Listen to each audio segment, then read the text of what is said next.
ఇదేంటి అప్పుడే 12 అయిందా? ఈ దేయాలు తిరిగే టైం అంటారే.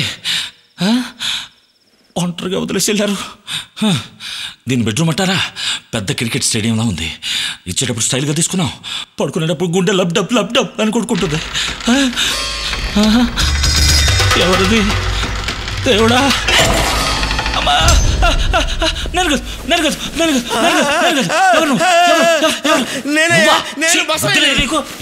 ఎందుకు వచ్చావు? అయ్యో ఏం చెప్పమంటావు, నా పెళ్ళాం కొరకు నేను తట్టుకోలేకపోతున్నాను. రాత్రిపూట నడుస్తుంటే పిశాచంలా ఉంటుంది, పడుకుంటే దెయ్యంలా ఉంటుంది. ఆ పూజారి కథ విన్న దగ్గర నుంచి నాకు మనశ్శాంతి లేదు. మన ఇద్దరం మాట్లాడుకుంటే వాడేసుకొని పడుకుందామా? వద్దు. కరెక్టే, నీకు కావాల్సింది ఏమయ్యా, నువ్వు డాక్టర్వే కదా, నా డౌట్ కాస్త తెలుస్తావా? ఏంటి బసవయ్య? అదేంటంటే దెయ్యం ఉందా లేదా, చూసారా చూడలేదా, నమ్మొచ్చా నమ్మకూడదా, ఇది నాకు తెలియాలి. ఈ మాత్రం దానికి ఇన్నిసార్లు తల తిప్పాలా? నీకంటే ఆ పూజారే ఎంతో బెటరు.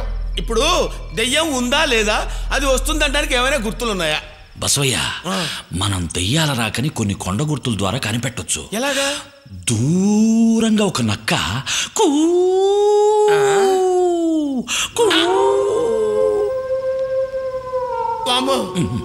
నిజంగానే ఆ సౌండ్ అటు నుంచి వినిపెడుతుంది. నేను అడిగానా? లేదు. అయితే విను. గాలి వేస్తుంది, మర్రి చెట్లు ఆడతాయి, ఇంట్లో ఉన్న కిటికీలన్నీ అమ్మో, ఈ సౌండ్ కూడా వినిపిస్తుంది. నేను అడిగానా? లేదు. అప్పుడు స్మూత్ గా లైట్ గా మల్లెపూల వాసన. ఎందుకు అలా అడుగుతావు? అరవకు.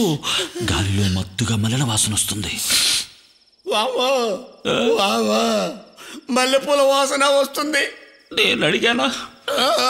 కథ ఒక్కటే అడుగు, నో క్రాస్ క్వశ్చన్స్.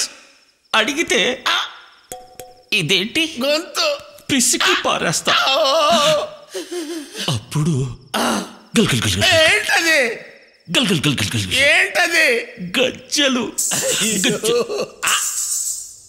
అయ్యో, గజ్జల సౌండ్ వస్తుంది. నేను అడిగానా? లేదు.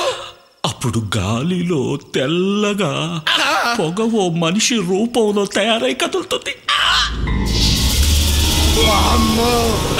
పొగ మనిషి రూపంలో బయలుదేరి వస్తుంది. ఎక్కడ? అక్కడ. నీకే వచ్చింది ఆడపిల్లలా నవ్వుతున్నావు?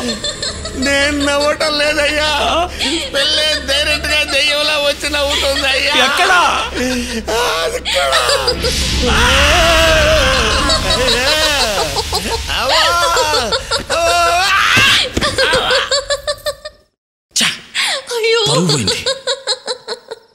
గాలికి ఆడే తాతయ్య పంచిని చూసి దయ్యమని భయపడుతున్నారే.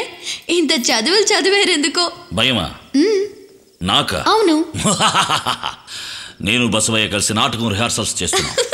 తమరి పేరేమిటో? ఎందుకు? ఊరికి నేను తెలుసుకుందామని. దుర్గా. అబ్బు, ఏంటి? Sweet name. Thank you.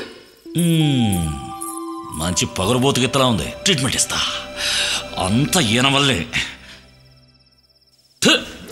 అందమైన అమ్మాయి ముందు నా ఇమేజ్ మొత్తం డ్యామేజ్ చేశాడు. చెయ్యాల్సినంత చేసి ఎలా పడుకున్నాడో చూడు.